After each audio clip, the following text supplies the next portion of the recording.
Okay, everybody. Talking this week about some intersections. We'll kind of touch on again some reading plans, typical sections, some stuff we've already kind of covered. Talking about roadway plan and profiles, we're going to talk more about a little bit more in depth about intersections and intersection details. First thing I do want to mention to you is this week's lab. I would like to try to get that roadway finished that we started staking out last week. That's going to be the main goal.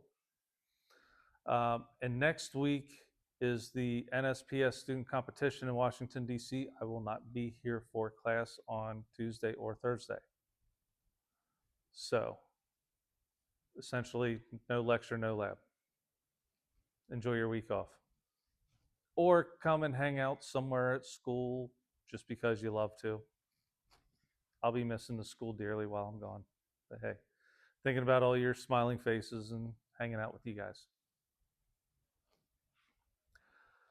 Okay, so I also kind of mentioned earlier, so talking about some intersection details and things, I just kind of thought about an hour before class started, like, I think there needs to be another section added to this. So we'll run through this. I have a worksheet, we'll do some math calculations, and I want to go over this one little section. I just really quickly threw a PowerPoint together, just a few slides to talk about one thing. It's obviously going to need to get updated and kind of gone through a little bit more. I just want to get something out there so we at least bring it to our attention and think about it.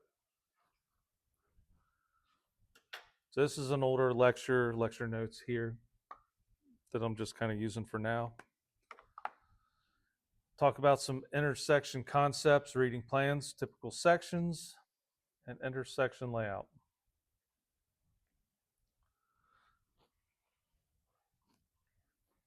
Hey, I think you're used to seeing this one already. This is what, the third time we've seen this one here? Intersection locations. Layout is used to provide line, grade, cross sections. Line being the horizontal position, grade being the vertical position. Maybe I'll just read this out loud, blow through it kind of quickly since we've seen this already. So talking about line, your horizontal plane, your northings, eastings, or XY, or station offset. In surveying in general, though, we usually talk about coordinates in a northing, easting. When we start talking about roadway plans and construction things, you'll get more into the station offset where you have alignments, talking about alignments. The plan view is all the horizontal geometry, all aspects of intersecting major and minor roadways.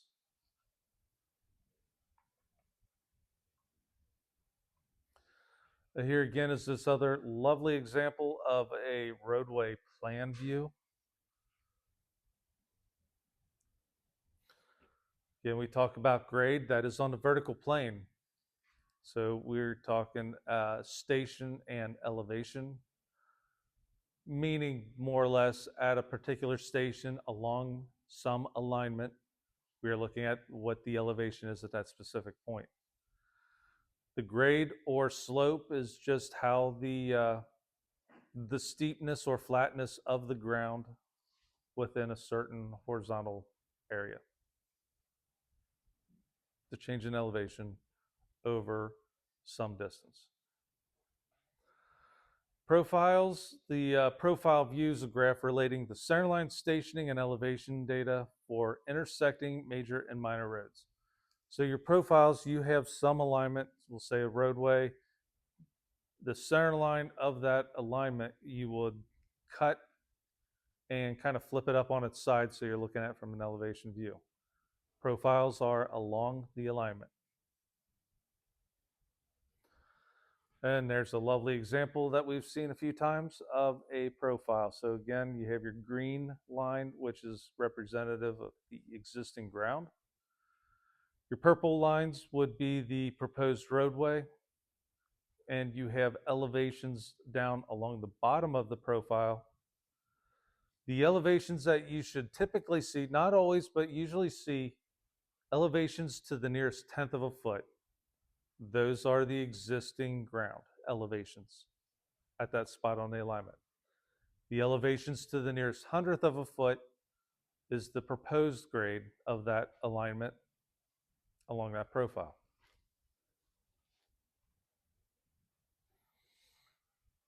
So we also talk about cross sections.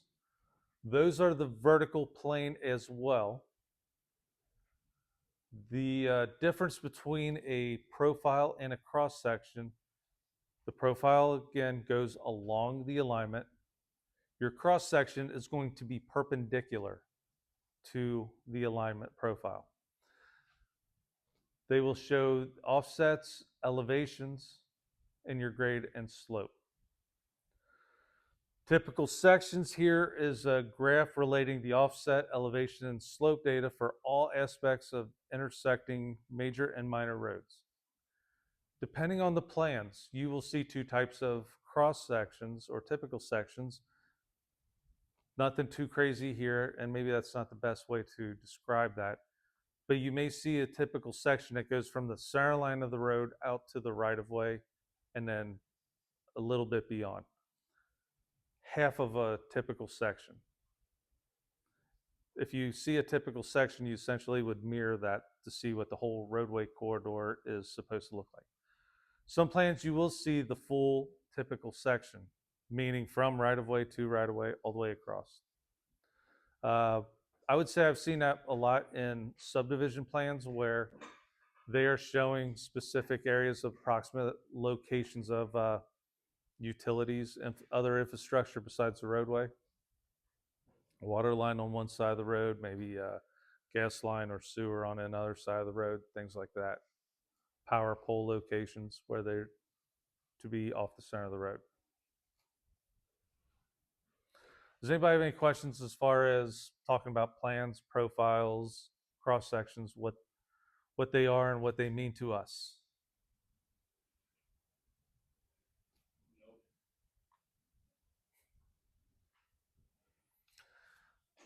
We also kind of looked at this before, talked about it. This would be that half typical section going or beginning. One end is the center line of the road and going out to the right of way, showing the distances from the center line to the back of curb, particular areas, a standard location of where your sidewalk is going to be, and distance out to the right of way with various slopes of the proposed grading for that corridor.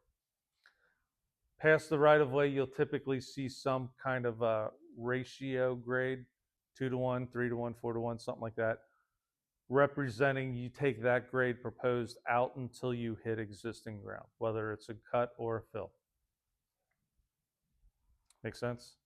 So if this is a fill situation, the existing ground's here, you would go down at that 2-to-1 until you hit the existing ground again. Likewise, if this was a cut, the existing ground would be up.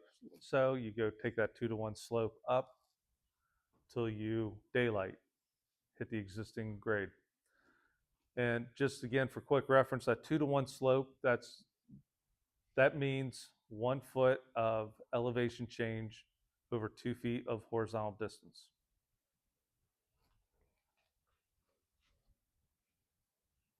I do believe that kind of gets some detail here in another thing.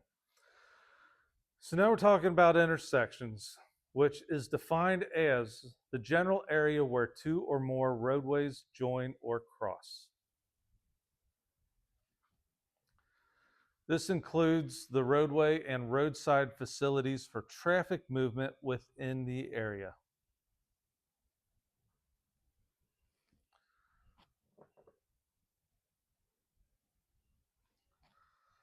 There's 3 types of general roadway crossings that are encountered: at grade intersections, grade separations without ramps, interchanges including ramps.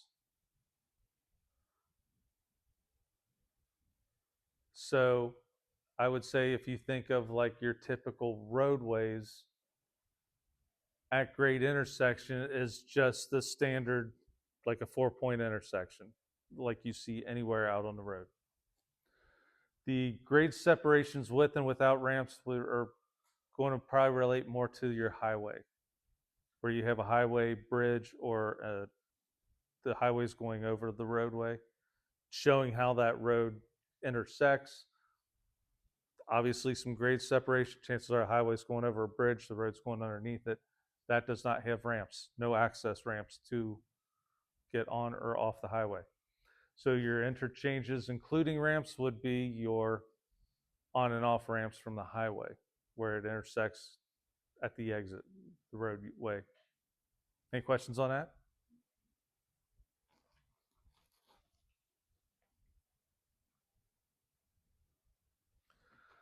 So we'll look at some intersection terminology here. Um, we have the intersection of a major and minor street. We see in the red lines are the pavement edge, some purple and black dash lines, the pavement markings. The hatched area is obviously the pavement, the roadway itself. Um, we have radiuses to make that smooth change from one road to another. You're going to see that more so in urban and suburban.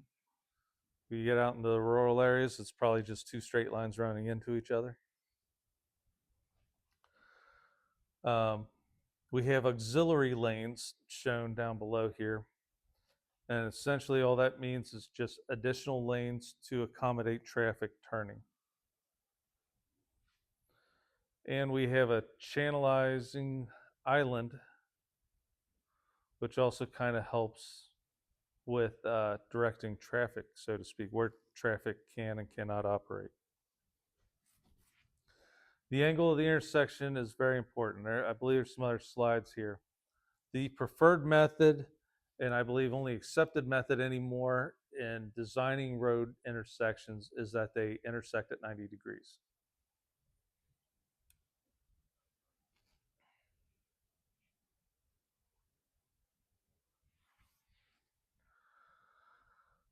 Some kind of more basic terminology here. You have your major street, minor street, and intersecting limits.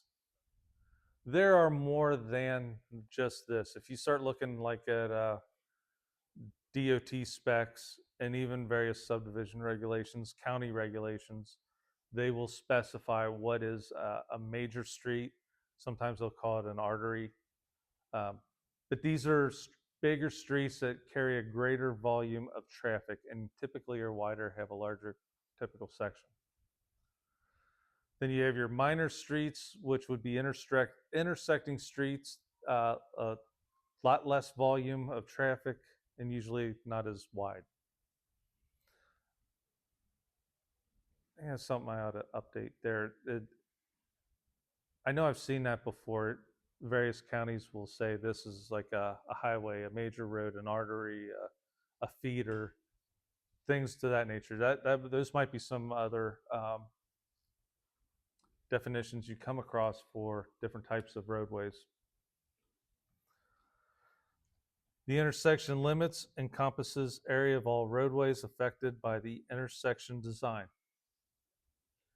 And there is quite a bit of considerations with designing intersections. That's usually left up to the civil engineer, traffic engineer. As surveyors, we're the guys laying this out. But it's good to understand some of the key aspects of this design work so we have a better understanding of what we're doing out in the field when we're laying this stuff out.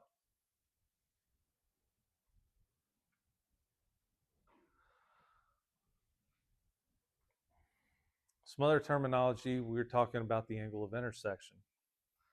That's formed by the geometry of the intersecting street center lines, meaning 90 degrees, the two intersecting streets meet at a 90-degree crosser, something like that, if you will. Intersection legs are the segment of roadway connecting to the intersection.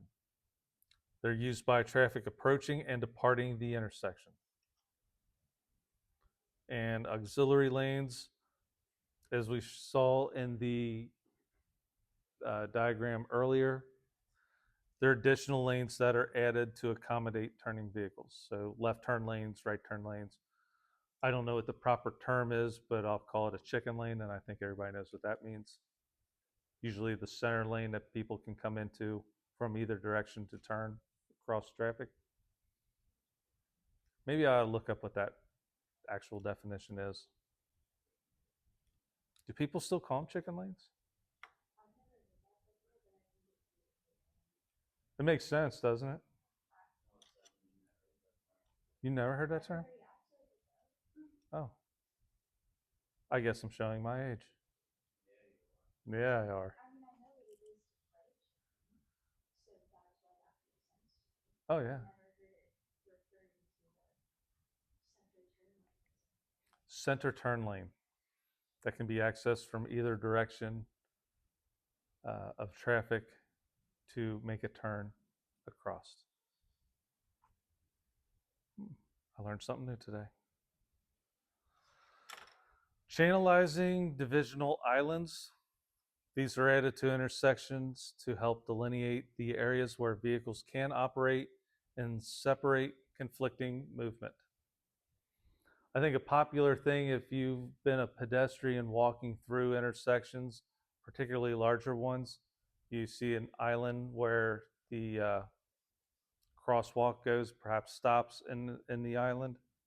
Keep walking through it. Those kind of channelized lanes.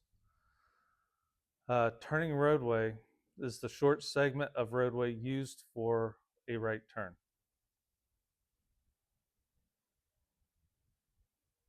Okay, pretty exciting stuff.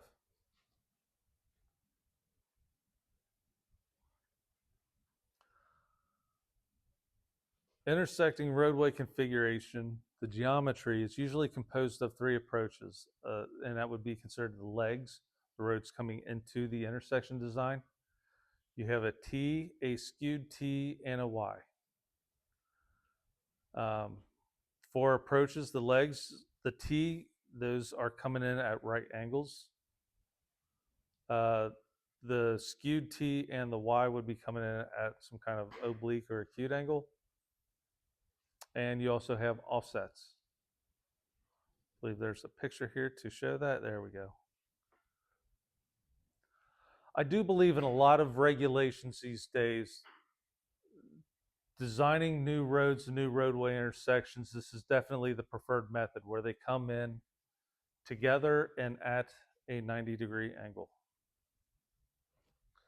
You will see the skewed T. I've seen those kind of more in your rural areas.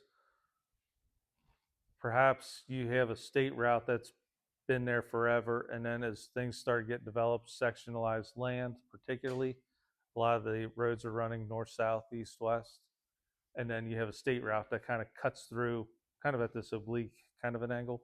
I'm sure you guys have probably seen something or driven through some of those intersections. Due to sight distance and things like that, these are not considered ideal. The oblique, the T, the offset, when preferred, they would like to keep the roads intersecting at the same location, not necessarily an offset. That's not true at every location. That's just what I've seen predominantly in my lifetime. And then the Y. When you come to the fork in the road, take it, right? Why not? I like to think out there in Zanesville, Ohio, there's the sign for the world famous Y bridge. Has anybody ever seen that or been across it? It's world famous, so I assume everybody in the world knows it. The world famous Y bridge crosses the Scioto River. It's the only bridge in the world you can go over and still stay on the same side of the river. You know what? It's so fun. Let me see if I can pull up the map real quick on that, just to show you, because I have no idea.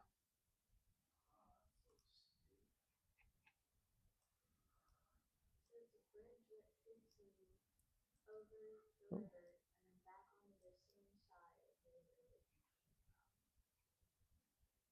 There you go. Okay, it's the Muskingum River. So you have the Muskingum River come across. You could come over this way, go back over, and you never cross the actual. You go over the bridge, but never cross the Muskingum River.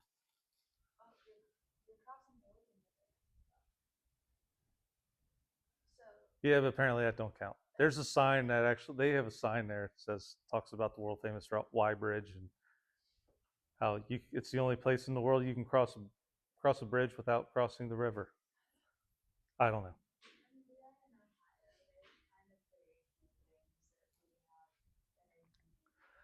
I just love when I come across things that have that sign that say world famous. I don't know. It just always fascinates me. Like, is it really world famous? Does everybody know this? I have visited the world's largest ball of paint and have actually applied a coat of paint to it. Yeah, not very long. And surprisingly, that's not in Ohio.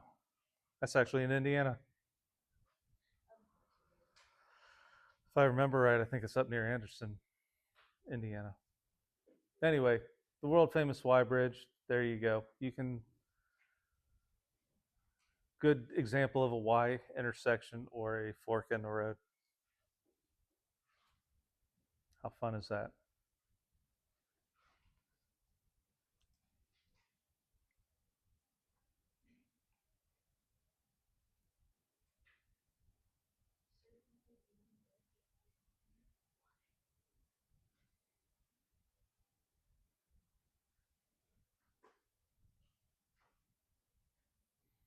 Go to the okay. Allegedly per what's that?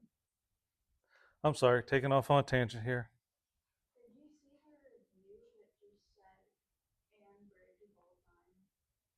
And bridge of all time. There you go. Go to the middle of the bridge and turn left. According to local legend, these are the directions a Zanesville man gave a confused traveler more than 100 years ago. So there you go.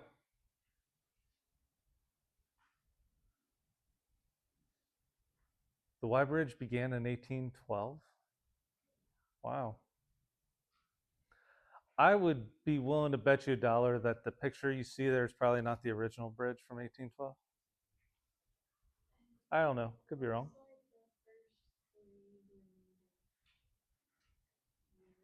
No, okay, here.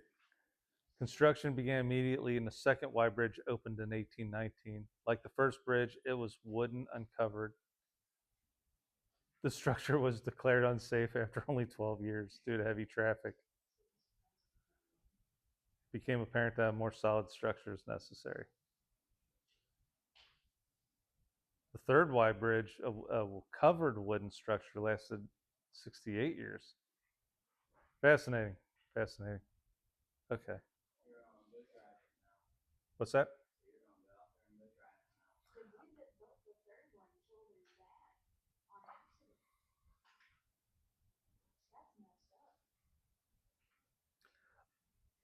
I used to have a picture. I did actually stop at.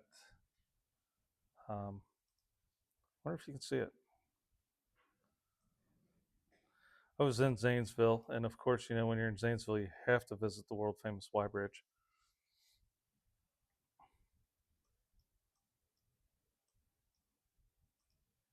Yeah, I parked and took a picture of myself there by that sign. I used to have it. I don't have it anymore. Y Bridge, 1902, world famous part of the old National Road.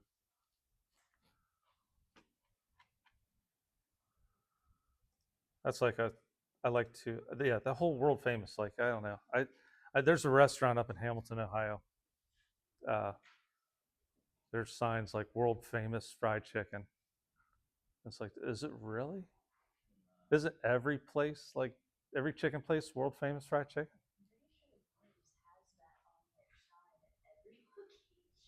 Yeah, I love it. It cracks me up. If I were doing baking or cooking at home, I always call it Dad's should be world famous. It's not yet, but it should be.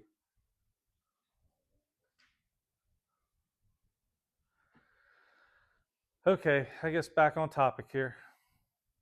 Fun little tangent, maybe.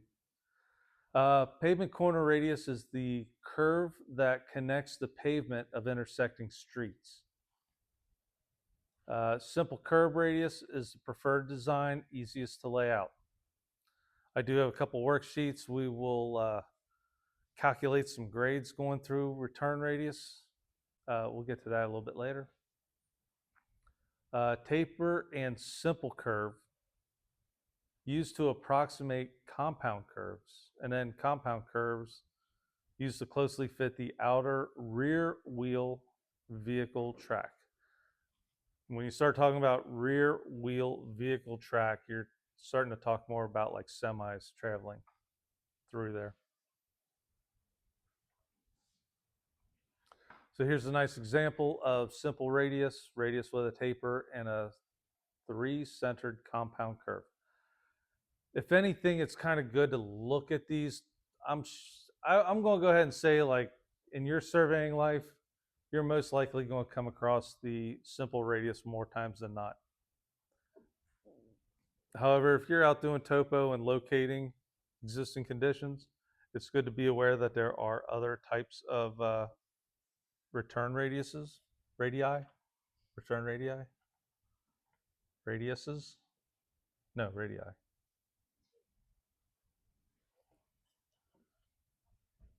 So we talked about and looked at earlier typical sections. A typical section is a cross-section view of a roadway corridor. Um, Two types of typical sections are in use. Okay, so I kind of said the half and full. They talk about structural typical sections and geometric typical sections, where the structural define type and amount of material used for construction purposes. So that's getting into how thick's the asphalt, how thick's the subbase, what type of curb. There's many types of curb. You have your uh, roll type curb, curb and gutter, barrier curb, all kinds of fun things. Your geometric is pretty much going to define the horizontal and vertical locations for critical points within the design corridor.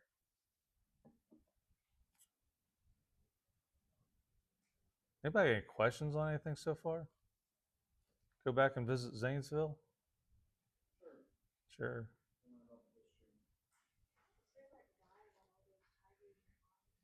Oh my. Oh, yeah, was that out Zanesville? Yeah, the guy. Yeah, let out. Yeah, that was kind of crazy. I do remember that now. Guy letting out all those animals and then said goodbye to the world.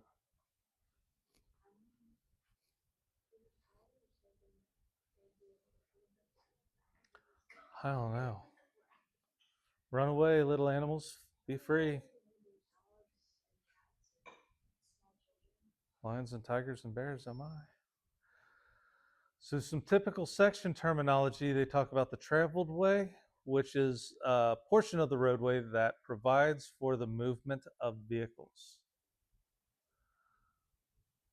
The roadway being the portion of the roadway provided for vehicle use. Isn't that kind of the same thing?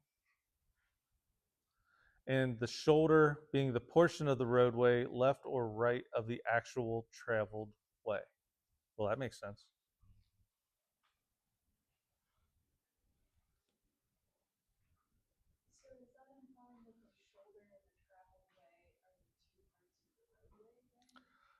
You know what? I think that would be a very logical interpretation to say that the traveled way and the shoulder make up the total roadway.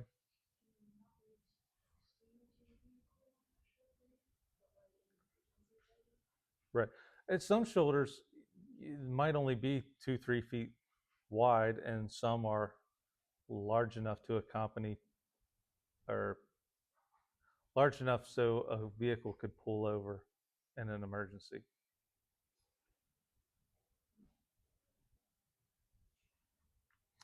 That sounds pretty logical. I kind of like that. That kind of helps make a little more sense if you think the traveled way and the shoulder make up the total roadway. I like that. Some more typical section terminology. Median can be physical or painted separation provided on divided highways between adjacent roadways.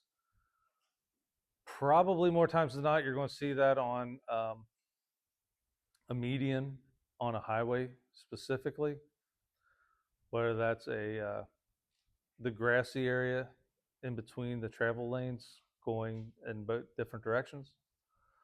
That could also be concrete barriers, which you can see as well, guardrails, things to that nature, or just a painted separation on larger major roads in the city or urban areas, I guess would be better to say.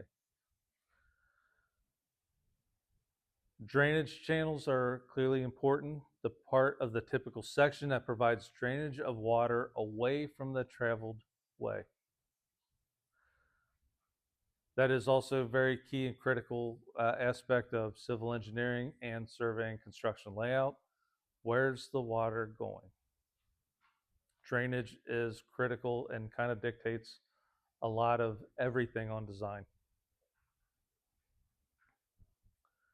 The clear zone way is the distance from the edge of the traveled way to either a fixed obstacle or a non-traversable slope. I would go to venture to say that that fixed obstacle would probably be like an island, as we mentioned before.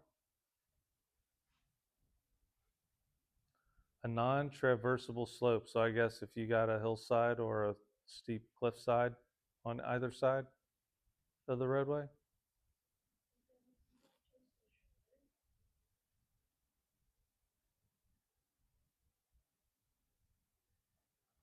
part of it. Shoulder could be considered part of the clearway zone, I guess, because that would be the from the edge of the traveled way to either a fixed obstacle or a non-traversable slope. I guess a fixed obstacle could also be a power pole, fire hydrant, house.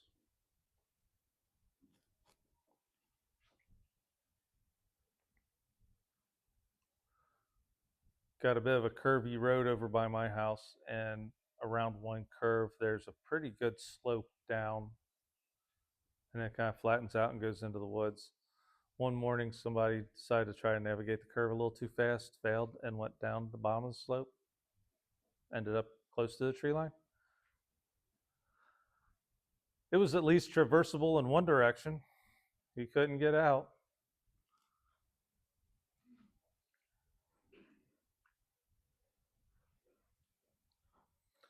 So here's some more information regarding the typical sections, the clearing and construction limits. You see where the subgrade goes, the clear zone, traveled way, shoulder, and various instances of a cut or fill to reach existing ground. On the cut side, we have that hinge point, obviously kind of like a drainage ditch. On the fill side, there is that hinge point. However, there's no need for the a drainage ditch on a fill side. It's just going to drain down to the existing ground. Does that kind of help clarify the clear zone, shoulder, traveled way? Makes sense a little bit, or at least what they're calling all those terms. The graphical definition, if you will.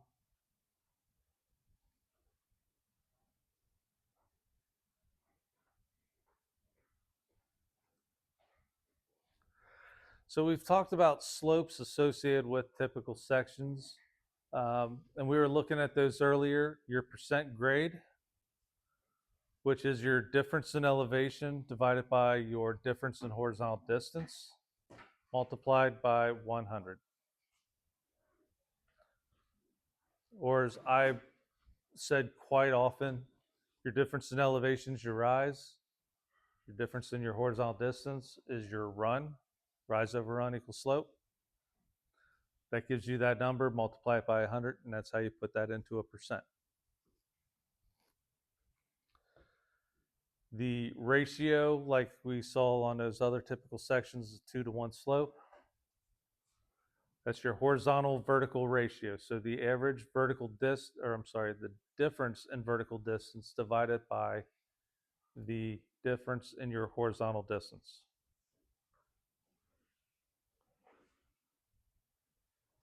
So that 3 to 1, I guess this is what you really need to focus on or remember. A 3 to 1 slope, horizontal, vertical. 3 feet of run, your horizontal distance, 1 foot of fall or rise, difference in your elevation. Then you have an equivalence, which is also fairly common to see, inch per foot. Uh, you will see this going across things like sidewalks, ADA ramps, something like a 1/4 inch per foot, 1/2 inch per foot. And that 1/4 inch, 1/2 inch is going to be your change in vertical elevation or your difference in vertical.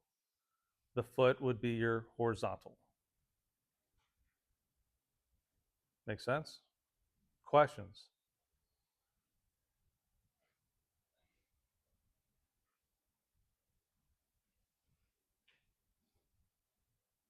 Let me go over that again. Do we want to go back to the typical section and look where we see various forms of grade or slope listed, and we can kind of point that out and look at it? You can do that if you want. Sure. That don't have it.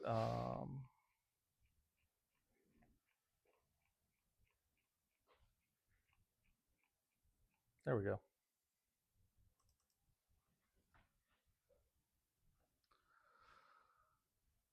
So, say for example, here, looking from the back of curb to the face of the sidewalk, 1 inch per foot, that equivalence, meaning 1 inch of rise or change in elevation over 1 foot of horizontal run.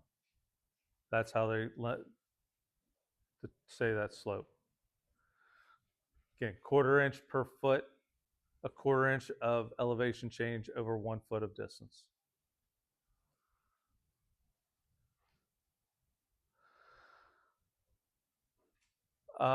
I guess probably I'm trying to kind of think, where have I seen percentages listed, and I feel like those have been more on grading plans where you see an arrow and a percentage above it pointing which way the slope is falling. It's like a 6%, 7%. You might not see something like that on a typical section, a percentage of slope. It's probably going to be in it. The more I think about it on grading plans, it's probably going to be showing you a slope covering a large, probably vegetated or undeveloped area. Well, it'll be developed because it's being graded. And then we got the ratio out here at the end, a 2 to 1 slope, either cut or fill, depending on which kind of scenario you're in, until you hit existing ground again. That 2 to 1 slope, again, is horizontal, vertical. So I'll put it as I normally would say this: 1 foot of elevation change over 2 feet of horizontal distance. Does that make sense? Does that kind of help clarify what that all means? There are other ways you can see this, or you could come across this in other aspects. The 1 inch per foot or 2 to 1, you can see that in architectural plans. And a thing I think of is roofs. They'll talk about a roof being like a 412 pitch or a 512 or 612 pitch.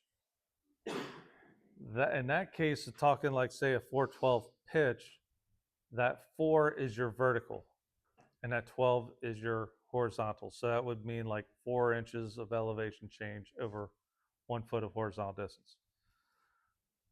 I guess the only reason I know that was because my dad told me that a long time ago while I was helping him pound shingles doing a roof, doing a little roofing work.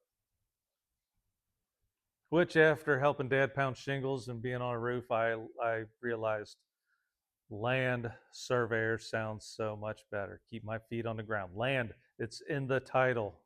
Stay on the ground. Not a big fan of heights personally. So those are just different ways to note, show, depict slope or grade, however you want to call it. Percentages, ratio, equivalent. We don't have any percentages shown on here. You have your equivalents and ratios.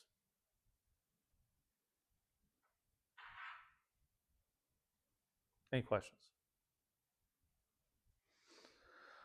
I guess you do kind of see this also, like I said before, I think you see that more on any kind of walking paths, anything that has to be ADA compliant as far as, wheelchair accessible or whatever the proper terminology is for that. You have to maintain a maximum slope so it is accessible. And a lot of times those slopes will be listed as like a 1/4 inch per foot, 1/2 inch per foot, whatever the ADA specs are. I don't remember specifically.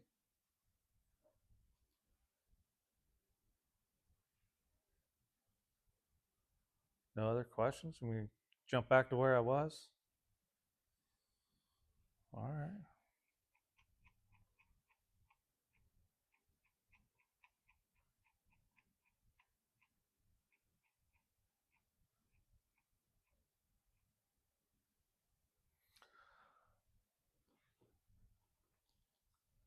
This could potentially be a calculation you may have to make while out in the field. In this day and age, a lot of the office information given to the field crews, a lot of this is already calculated and given as a coordinate.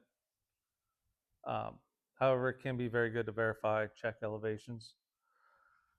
On typical sections, it's going to start at the center line of the road. And for a typical section, what we would look at is say this is 0 elevation, for example. We're going to run 10 feet at a 2% to the edge of pavement. What is the vertical difference between the center line and the edge of pavement? So we would calculate that distance.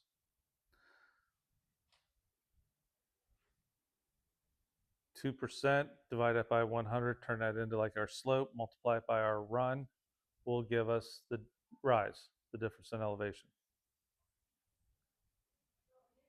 So you'd find out, I don't know, somebody have a calculator, want to crank that out real quick to see what is the vertical change there? I don't want to try or attempt to do math in my head.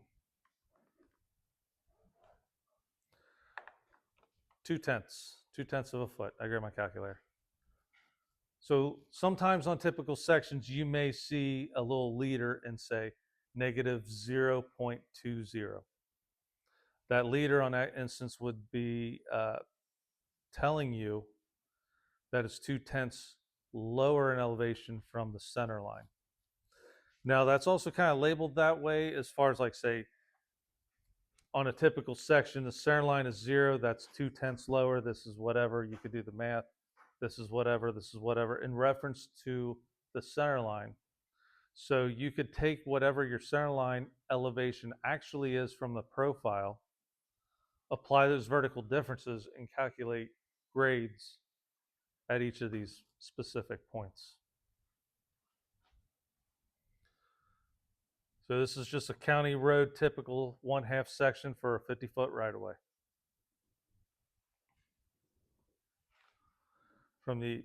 This is kind of nice because this has a little bit of everything here now. So we do have from the center line to edge of pavement a percent grade listed. From the edge of pavement to this hinge point, 15 feet from the center line, we have our ratio, 4-to-1 slope. Now, if we knew, we calculate this is 2/10 lower than the center line, we're going to increase getting lower. We know our slope,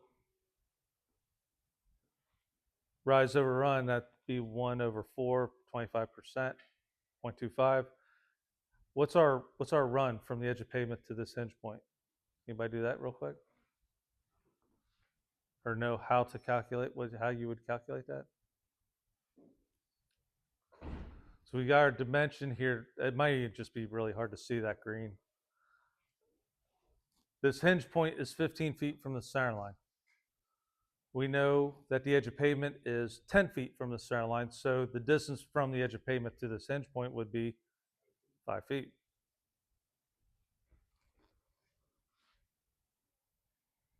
So we could take our slope, multiply that by 5 feet. That would give us the difference in elevation from our edge of pavement to this hinge point or ditch line. And we could calculate that out. This isn't to scale, is it? Probably not. I was gonna say this 10 plus 5 should be 15, but that's not nearly as. Yeah. I'm going to guess that this is probably not to scale. I don't think typical sections usually are. Maybe they might be close or they might have been drawn to scale, but they would probably say underneath it not to scale. You have your slope, you have your horizontal distances, so you should be able to do the math anyway correctly.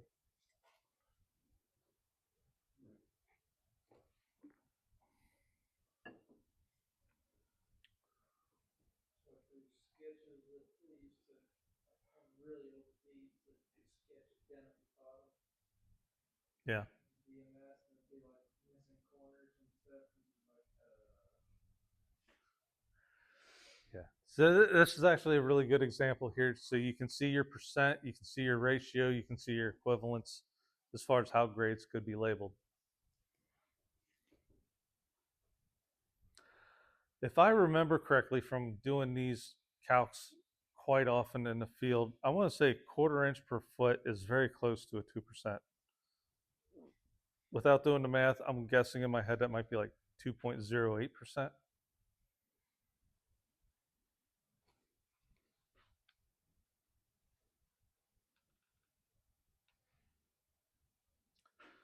Okay, so I guess this is kind of working through the whole process of the various points where the slope changes would be uh, areas that you would want to calculate what's the difference in elevation between those points, or what's the direct relationship elevation wise from the center line of the road to that point.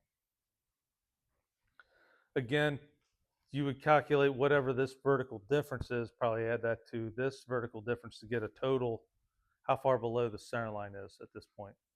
So when you have the center line elevation, you could easily apply this vertical difference and you have the elevation immediately here. Go up at 4 inches per foot and then run across that 1/4 inch per foot to the right of way for the ditch. Yeah, I don't know why I keep saying hinge point. I mean, essentially, if you look at this from your edge of pavement here, probably call that the center of your drainage ditch. This would be this hinge point we call the top of bank, and then goes out at that 1/4 inch per foot.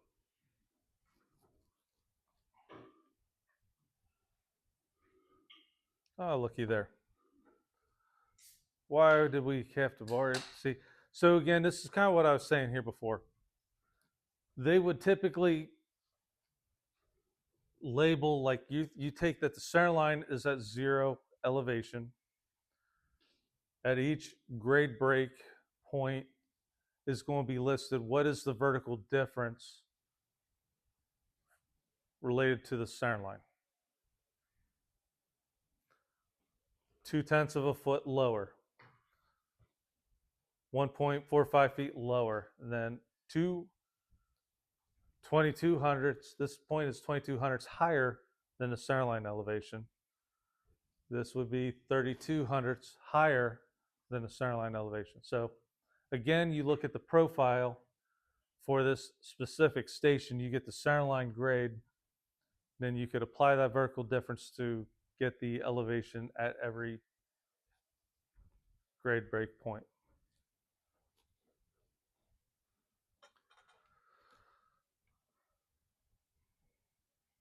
Oh, we're at the end of that. Questions? Questions? Comments? Concerns?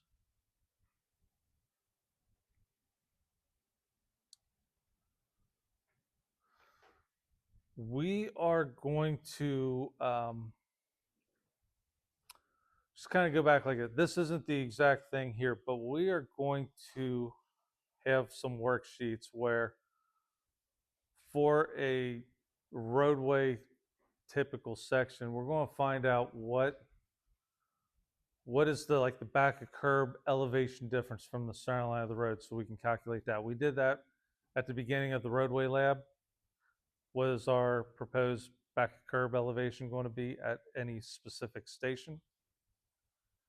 And we're going to apply that around it at intersection detail. Well, on the legs, roadway legs leading up to that intersection detail.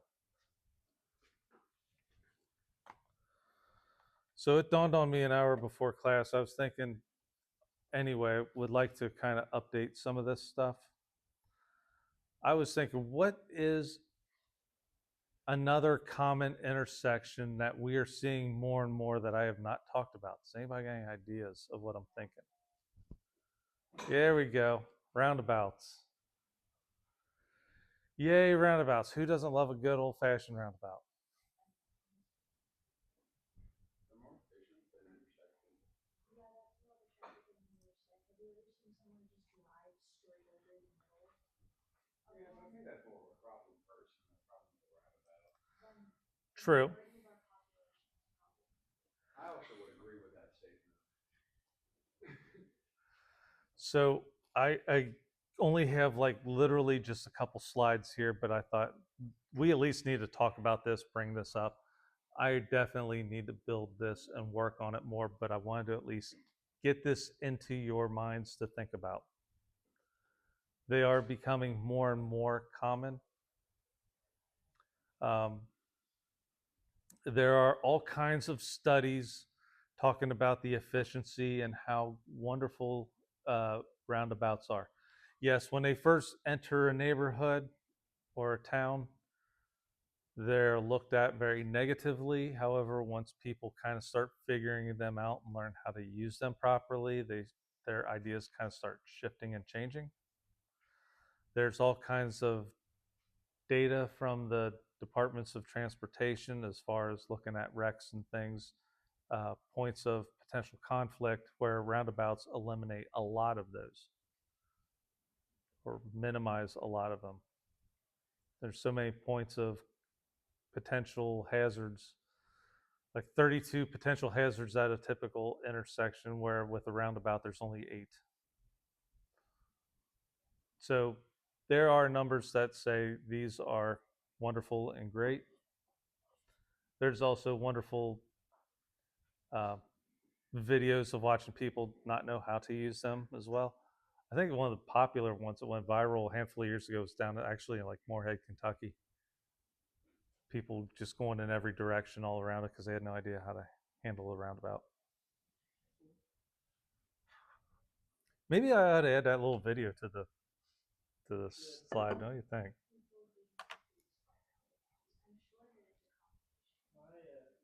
My driver's ed instructor, I was going through a roundabout and I turned down a different road from what he wanted me to. He just pulled the e-brake. What? Yeah. Nice. This. And he's like, you about to kill us all. It's like, well, that about to kill us all. We're sitting here sideways in a roundabout. Sideways. And he's like, go. And he still has the brake pulled. Like, put the brake down there. It ain't going anywhere. But yeah. Oh no. Yeah. I never had to contend with roundabouts and driver's ed myself. I guess, yeah, I could see you guys starting to maybe be taught about these, or they. Quite a few like around the town I grew up in. So I feel like it's just kind of into a void now for drivers ed instructors. Right. I know there's one up in Newport. Like that was the main place I encountered them. Like right as you cross into Newport, there's like 4. Yeah. I They put in one by the Kroger off 126 and Blue Ash like forever and ever ago. People Mm-hmm. still can't figure out how to use that. Mm-hmm. There's one in Mount Orba that's weird. It's like all off camber and stuff. It's like it drains, but it's like it's really weird. Like you don't have, and you can grade down all the way around. It's like, Oh wow, I bet that's like like fun. yeah, you like Different up and down and all kinds of stuff. different grades going through. It's like a kitty roller coaster. Yeah. I was just hearing about Depends on my the husband's coworker who rented a motorcycle and came up to the roundabout and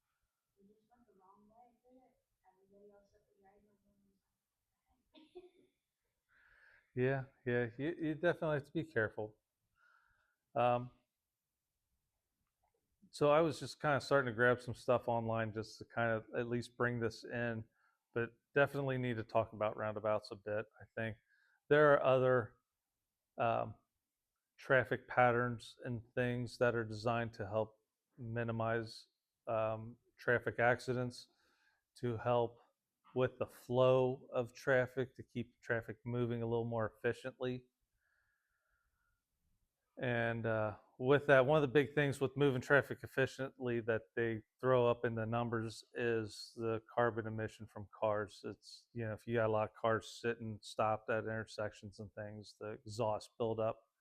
If people are moving through a little more freely, it keeps that minimized, helps fuel efficiency on the drivers. Don't shoot the messenger. I'm just reading information here and passing it along. Whether you yeah, whatever your preference or feelings are about roundabouts, I'm just kind of repeating information that I have read and putting together here. So I have a list of key elements. The inscribed circle diameter, which is the inscribed circle diameter, kind of encompasses the whole overall roundabout. I know around here, like Butler County, just north of Hamilton County, just north of where we are here, the engineer, I believe, has been very big over the last 10, 15 years adding roundabouts. I think I've heard unofficially, like Carmel, Indiana, which is like a suburb just on the north side of Indianapolis, is like the roundabout capital of the world. I think that's unofficial, but it seems, I think they have like a roundabout at every other intersection. Anyway, so the inscribed circle diameter is the overall size of the roundabout.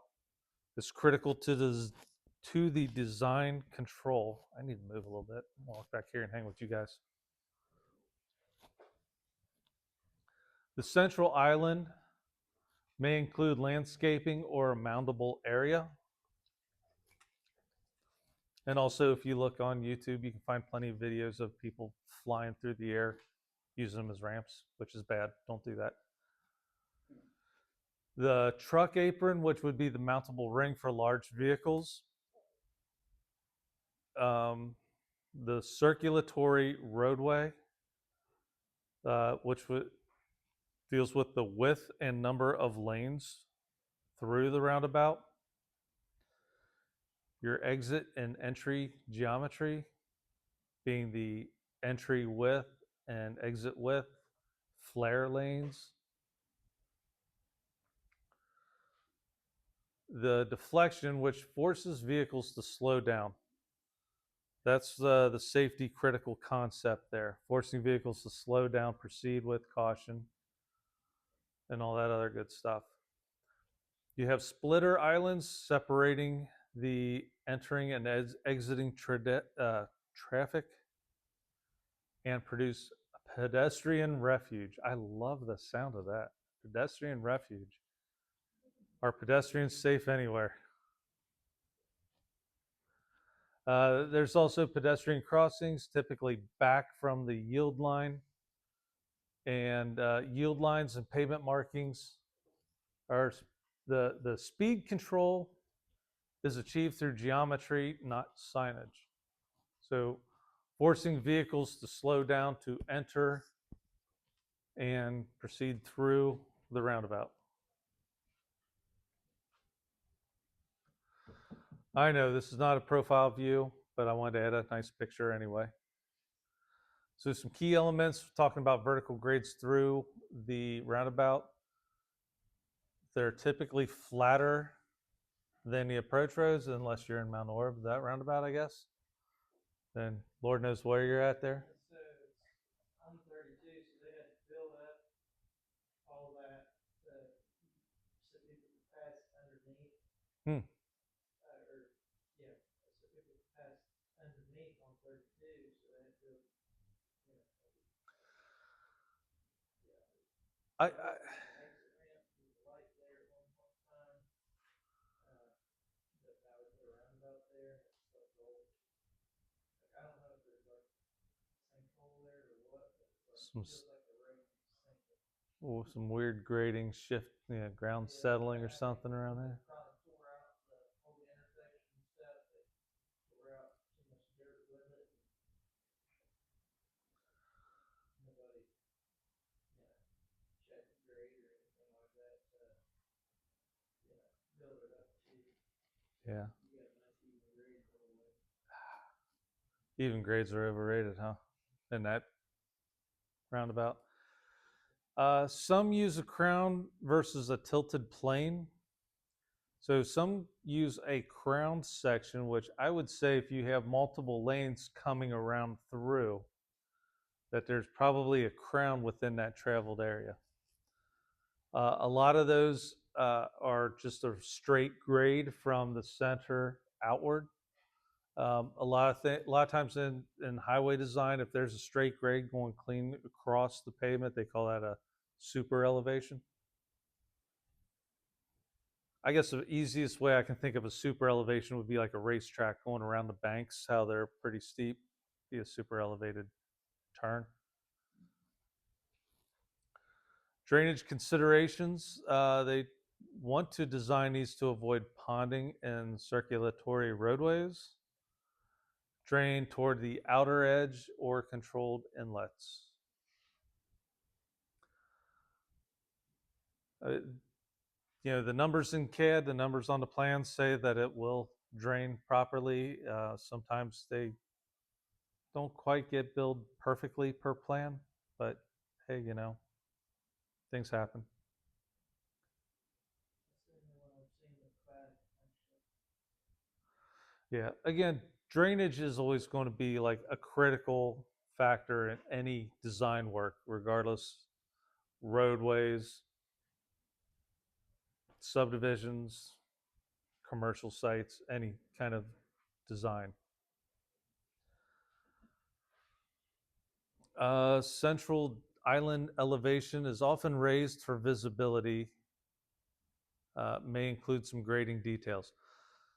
Not always, but a lot of times you'll see roundabouts that usually have like vegetation, grass and plants and trees or something like that in the center of the roundabout. Other times, occasionally you may see a just completely paved, slightly raised center.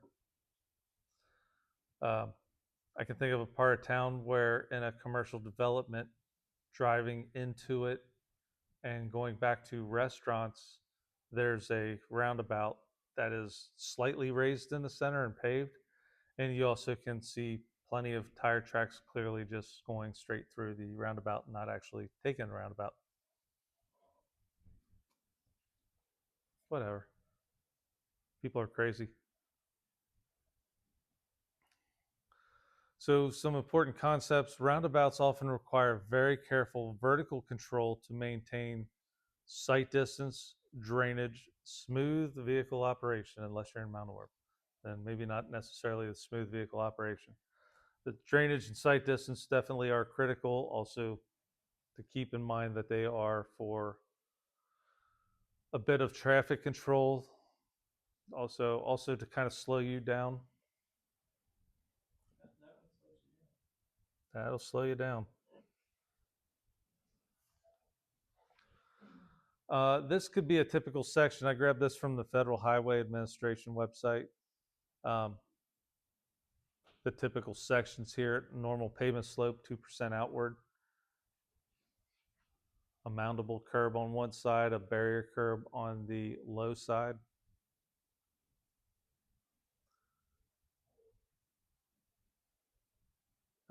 And then down below would be if there's like a truck apron.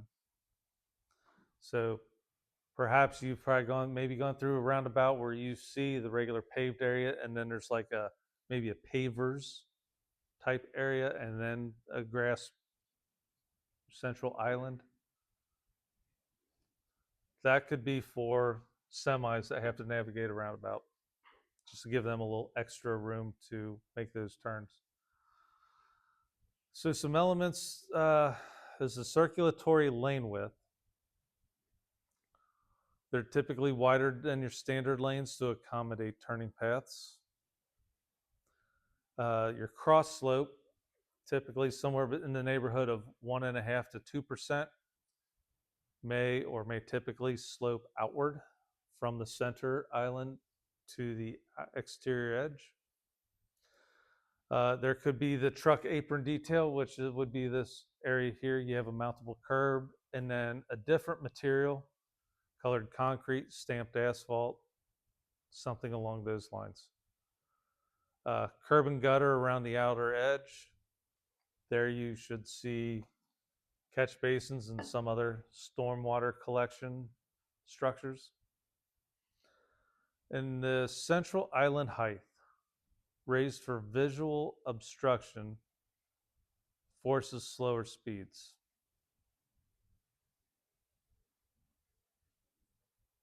I guess also kind of the higher the island, maybe that would also um, force people to go around the roundabout versus straight through it.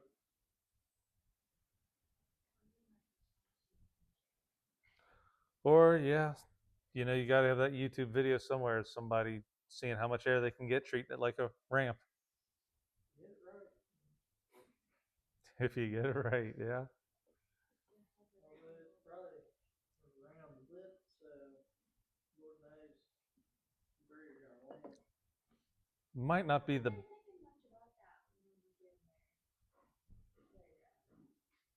Depends. I mean, if they have death wish, you could probably hit that, and you might be able to do a barrel roll over it. I don't know. I don't know. Interesting though. Interesting.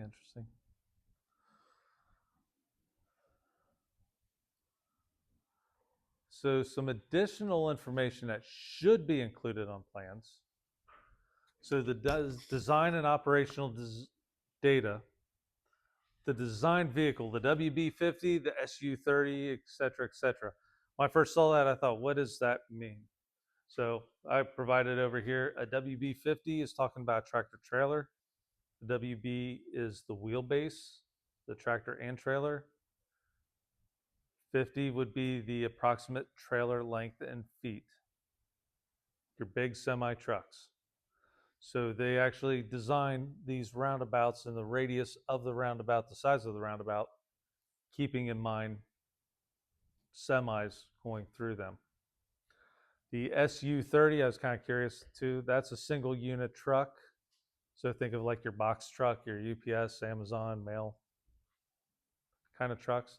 The SU single unit, the 30 means the approximate length in feet. How is an oversized load on a WB50 supposed to fit? I don't know about an oversized load. To avoid those, but if they're gonna put them in everywhere, Oversized loads. How are they? Are roundabouts designed for oversized loads? I got stuck behind something crazy going into Brookville, like huge. Yeah. There's no way it would have fit past the center island, like if it was elevated and avoided whatever's on the curb. That's a good question for a traffic engineer. You know what? I'm gonna go to work tomorrow and I'm gonna make Todd say hell. Thank you.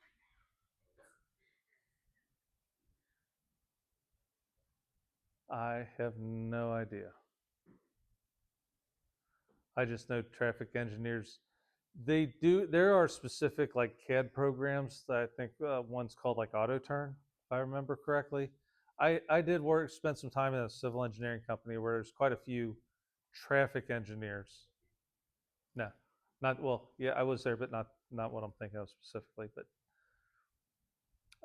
there was quite a few traffic engineers, and I'd seen how they could kind of model knowing that WB50 or SU-30, designing what kind of radius do I need to put, return radius for trucks to be able to navigate maybe through a parking lot or navigate around from one street to another. I never did think to ask about the wide loads though. That's a good question. Do they consider that too? I don't even know what I was calculating. It was just like it was so Large? massive. Like they had both lanes of 52 shut down, Yeah. and they had linemen posted up like all the way up the road so that they could get up in the cherry picker and lift the Oh wow, that's fascinating.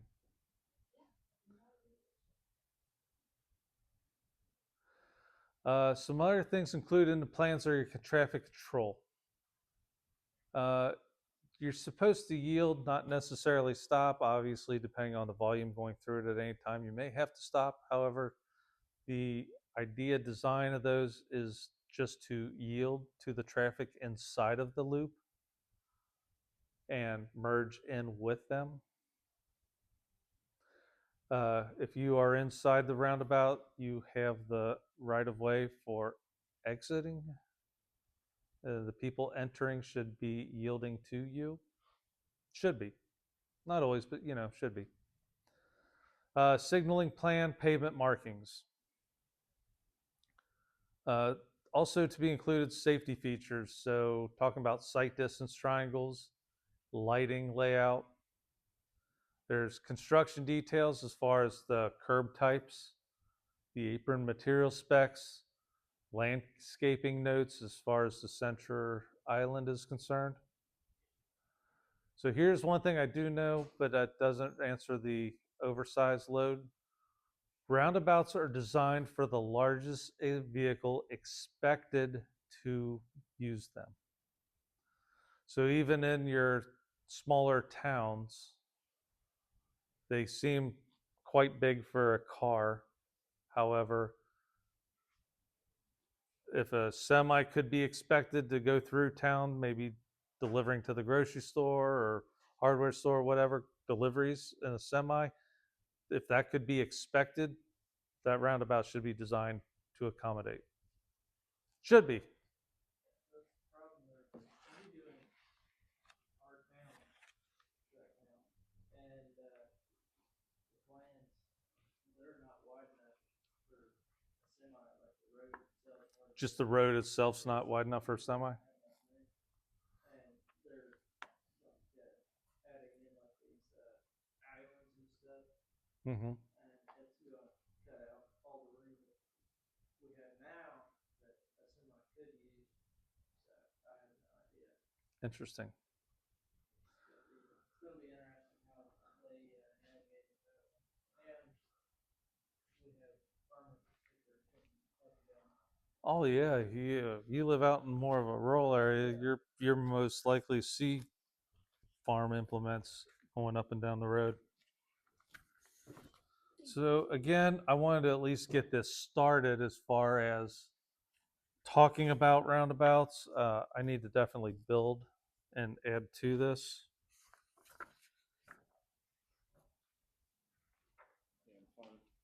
I am.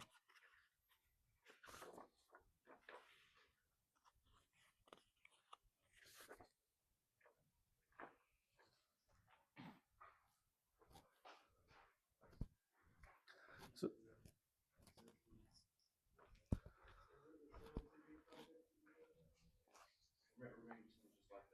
doing something just like that in Civil 3D. All right. So you guys don't need me then for this, right?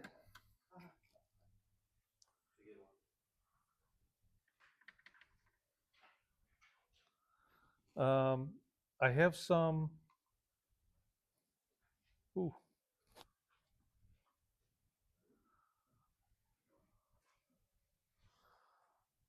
So I have an intersection detail. There's a couple of these thought would be nice to kind of work through. I found these from other older areas or older documents from when this class was taught. So we have Street A and Street B intersection, and what we're looking at is grading the curve, making the transition from one road to another. Um, Street A, okay, so on this, I really wish these things would be like, could zoom out even more. Make a note of this here on your worksheet. Street A, you're going to use the industrial subdivision, typical half section, flexible pavement. What you're going to use that for is to determine what is the difference in elevation from the center line to the back of curb.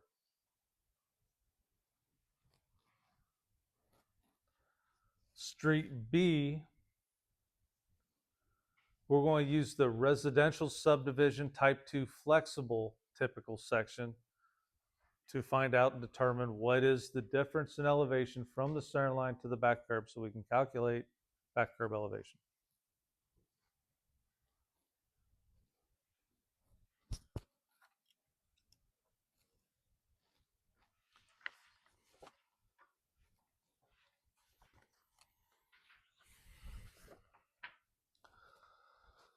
So if I wanted to just look quickly here,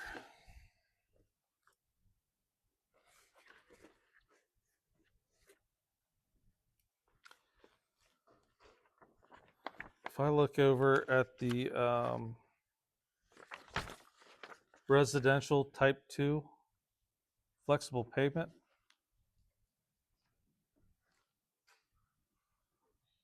so that is 2 3/8 of an inch below the center line. What's 2 3/8 in decimal feet? Can we convert that to decimal feet? It's not very clear on this thing at all, unfortunately, but the type 2 flexible pavement for Street B, top of curb is 2 3/8 inches below the center line.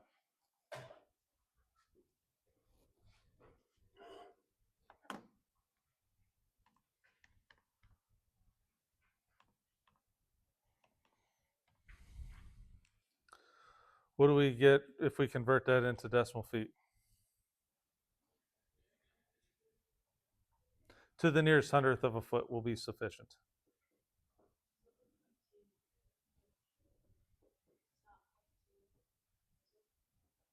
No. So what you would need to do is convert your 3/8 into a decimal, add that to 2, and then divide that by 12. 1979. Right. So, okay, maybe I just didn't hear. Maybe I just didn't hear yourself the horse. Big surveyor voice. Chris is old. I'm on the other side of the room from you.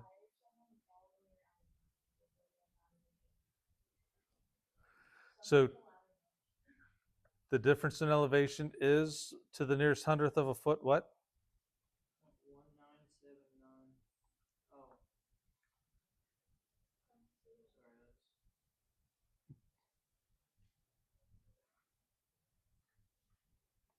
that's What would that be to the nearest hundredth of a foot? 2 decimal places out.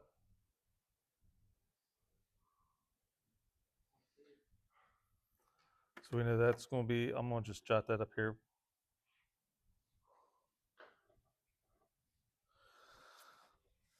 The industrial subdivision typical section is on another one.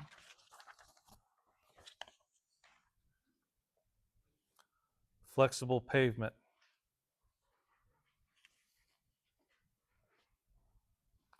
So that would be the bottom one on this here, right?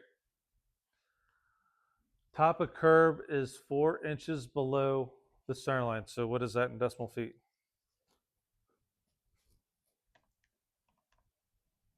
Like three. To the nearest hundredth of a foot would be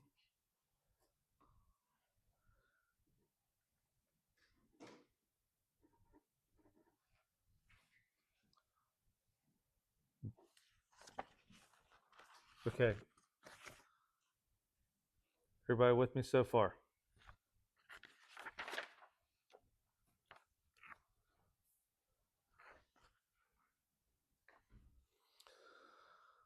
What I need to do here first, we can go in either order. I'm going to just look at Street A because that's where we're kind of focused on right now. I want to calculate the back of curb elevation at the beginning of each of these roundabouts. So what would be point number 1 and point number 10? First off, do we know what the center line information is at this particular station, this 9 plus 8850? Do we know the center line elevation? Is it given to us? No. We know the center line of that endpoint.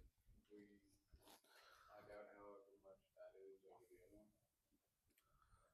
We need to find the center line and elevation for 9 plus 8850. Do we have enough information? Can we do that? I think so. You would think correctly. So we would find the center line of A Street, right? Correct. And At station 88 plus or 9 plus 8850. So somewhere in this neighborhood right here. Essentially, this. Take that line straight down to the center line. What is the center line information here? couldn't we just do 613 over 611 and then multiply 613 by that? Oh wait, no, hold on. That'd be wrong. Now I'm all mixed up. Does the grade of the street start increasing right there as well? Is that what that 8%?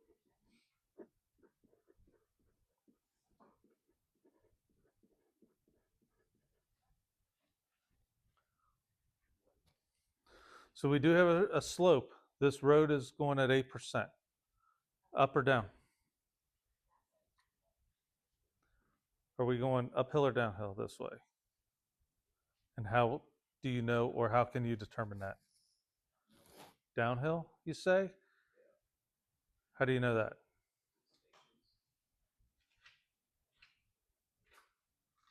Right, but what do the stations are horizontal distances? What are the elevations doing? So yes, we are increasing as we go up station horizontally. But I'm talking like from an elevation standpoint, what are we doing? Are we going up or down?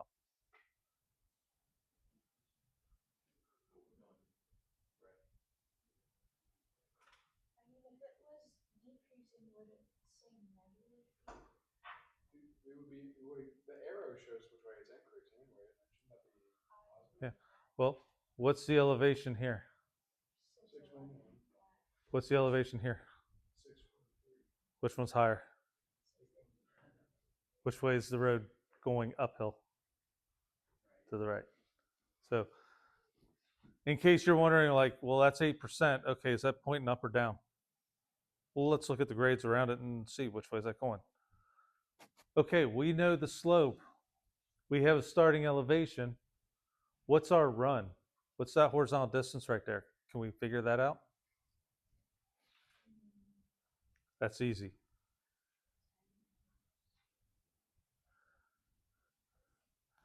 Station minus station will give us that length, correct?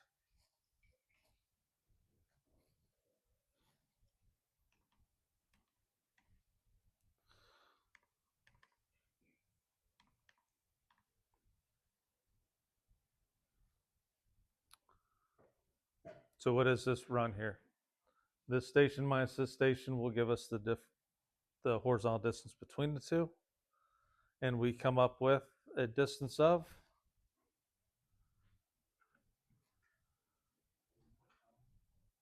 You did say 11.5? From 10 to 9.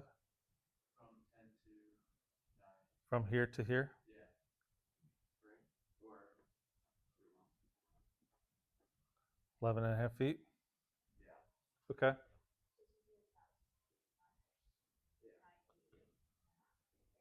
Yes. The way you said it. I got 11.5. Did I? You just sounded unsure. I was like, I'm sure. Yeah, that's what I got. Yeah. 1.5. Okay, so we know the distance. We know our slope. We know this fun little equation I love to use all the time, rise over run equals slope. What do we know? We know the slope, we know the run. We need to solve for the rise. So doing a little mathematical gymnastics there. To get rise on one side of the equation all by itself, we'll say run times slope equals rise. So what you need to do is take that 8%, take it out of a percentage, divide by 100, so you get 0.08. Yeah, 0.08, right? Multiply that by 11.5, gives you a rise, difference in elevation. Now, since we decided and determined that we are going uphill from left to right, you would add that rise, that what you calculated here, to this elevation to determine this. So what we got?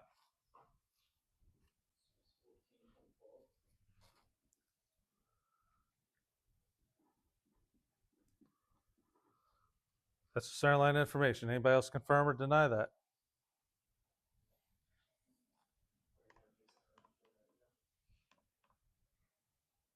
Great.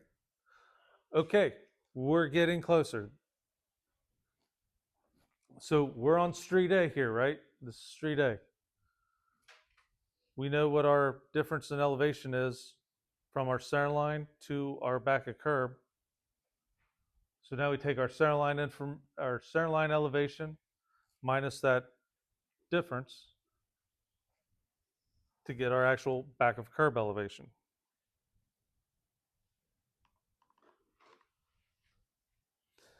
And we come up with a back of curb elevation right here of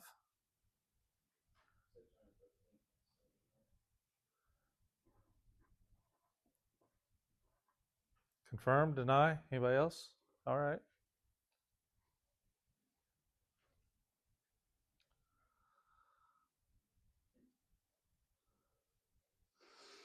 One down, a couple more to go. Let's look over here on the other side. We need to do the same thing over here. What's the center line information? Center line elevation at 10 plus 66.5.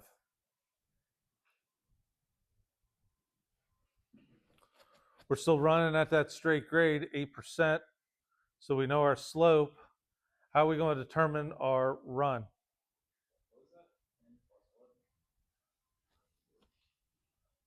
10 plus 6, 650. So it's just going to be subtracting those two stations to get the run.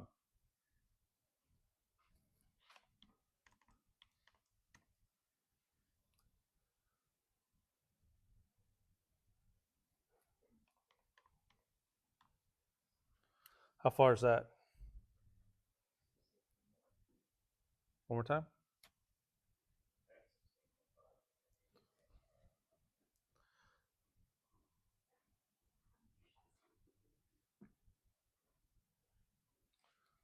Sixteen and a half feet between those two stations.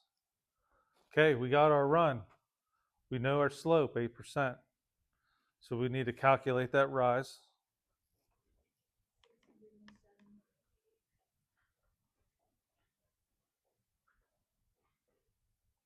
You say 607 what?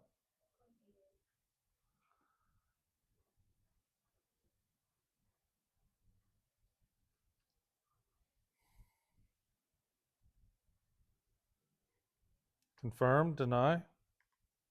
Anybody else?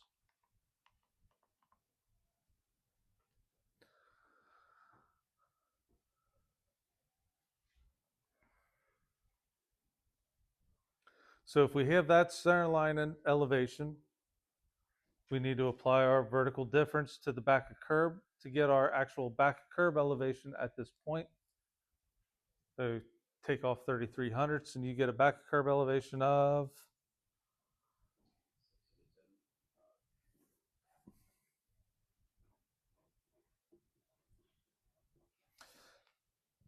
anybody have any questions on what we have just done there? Does that make sense? We see we had enough information. It's just kind of seeing what do we have, what do we need to find.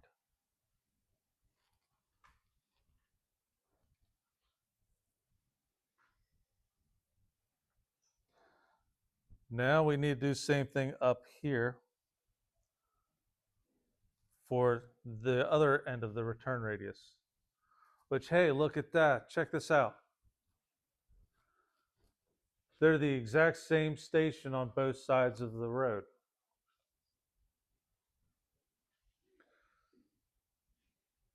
We know a station and an elevation. Here we can find our run by subtracting our stations. 0 plus 50 minus 0 plus 43.5.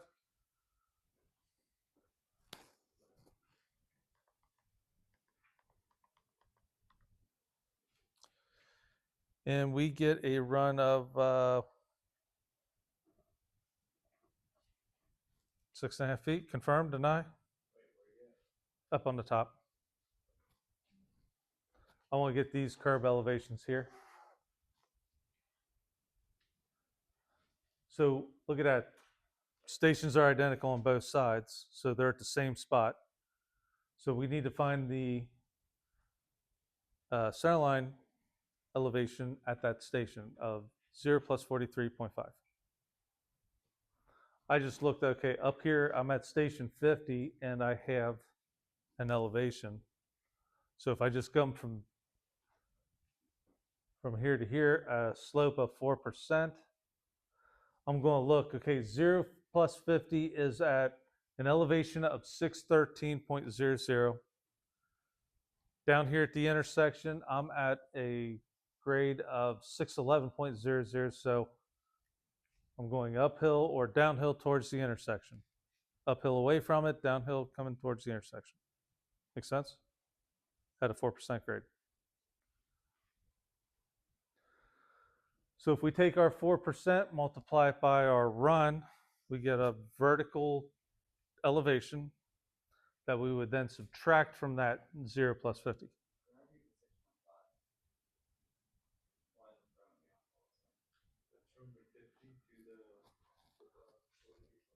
Yeah.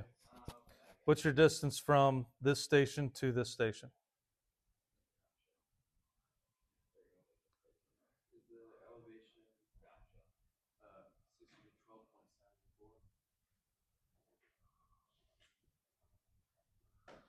Are you asking me or telling me? That's what you got. Anybody else confirm, deny? You got what? I got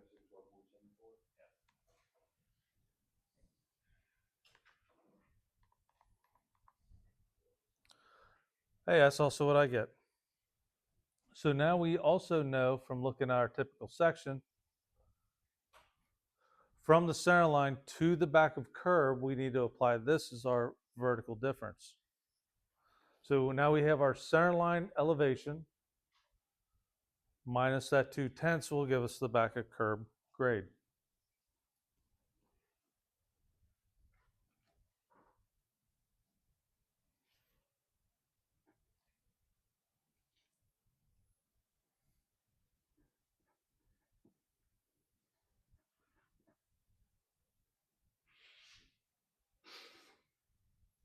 What's it going to be over on this side? They're going to be the same grade, right? 612.54? Yeah. Where you? That's the center line.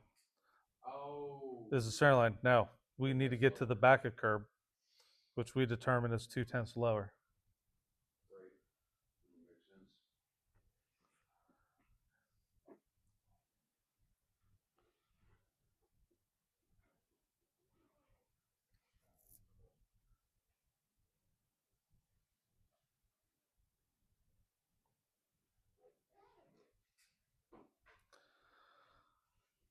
So, okay, one more step and we'll wrap this up here really quick, really easy.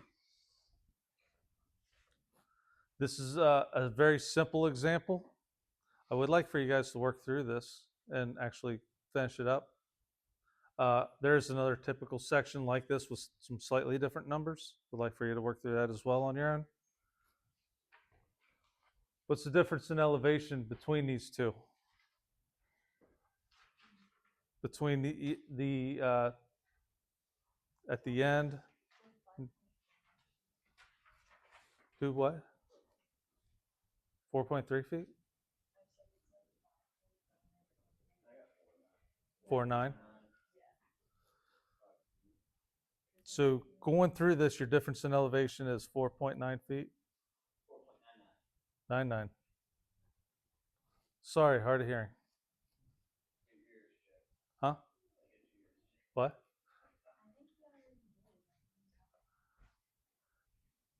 Yeah, last time I went to the ear doctor, he said, you're borderline of needing hearing aids, but you're not quite there yet. I'm like, well, that doesn't help me at all. Thank you. I can't hear you. What did you say? That's great. Take my money for this visit that didn't do me any good. Take that 499, divide it by 4. That would be your difference in elevation at each segment here.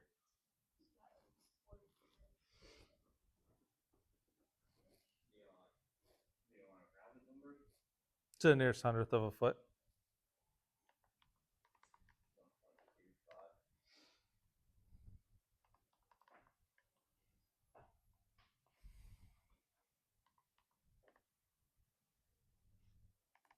Are the A Street and B Street, like, subtracting numbers gonna be the same for the other problem? Are those gonna change too?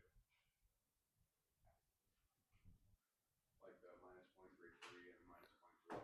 Oh, that's a good question. Hmm.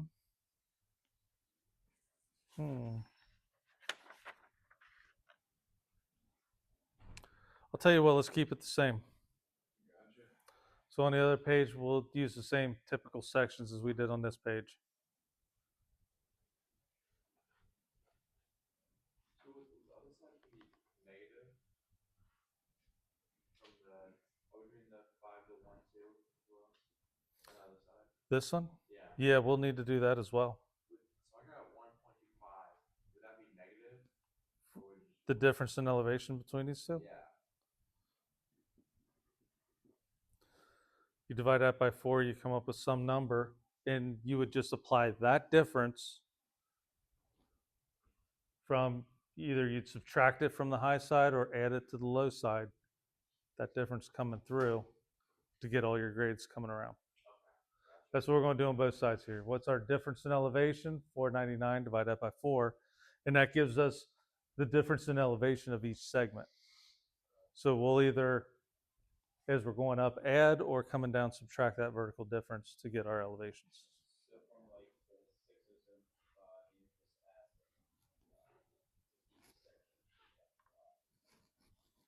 you just add Yeah, so here I would come up with 608.80.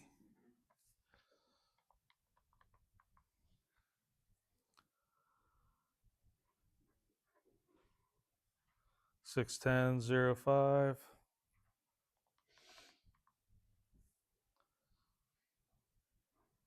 611.30.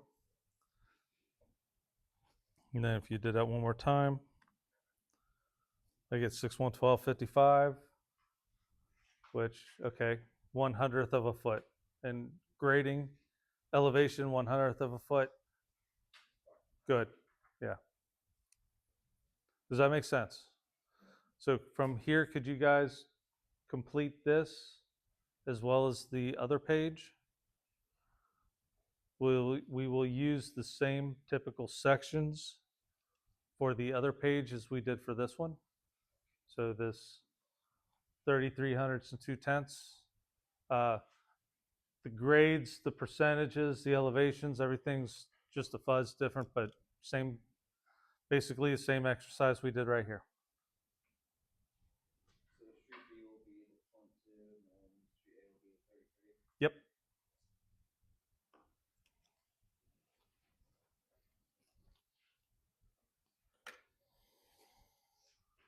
All right, well, we're already out of time. Thank you.